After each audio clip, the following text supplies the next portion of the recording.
நேற்று வீட்டில் மட்டன் கிரேவியும் சாப்பாடும் செஞ்சுருந்தேன். பட் ஹஸ்பண்டுக்கு வெளியில் ஒரு வேலை, அதை அப்படியே கண்டினியூ பண்ணும் அப்படின்றதுக்காக நேற்று வீட்டுக்கு வரவே இல்லைங்க. அதனால் நேற்று செஞ்ச மட்டன் கிரேவி சாப்பாடு 3 வேளையும் நானும் ஆதியும் மட்டுமே சாப்பிட்டு காலி பண்ணோம்.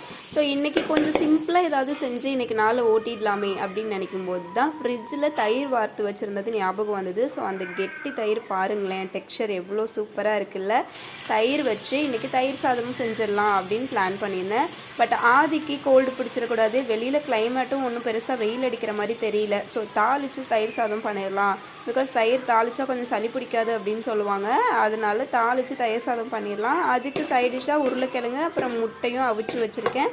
ஆதிக்கும் எனக்கும் இன்றைக்கி இது சாட்டிஸ்ஃபைங்காக இருக்கும். உங்களுக்கும் இந்த மாதிரி தாளித்து தயிர் சாதம் பிடிக்கும் அப்படின்னா கமெண்ட்டில் சொல்லுங்கள்.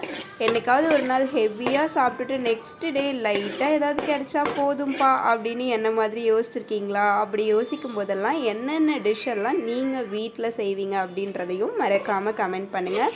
இதே மாதிரி நிறைய சிம்பிள் ரெசிபீஸாக இருக்கட்டும் இனி வரப்போகிற வீடியோஸில் நம்ம பார்க்கலாம். அதுக்கு நம்ம சேனலை சப்ஸ்கிரைப்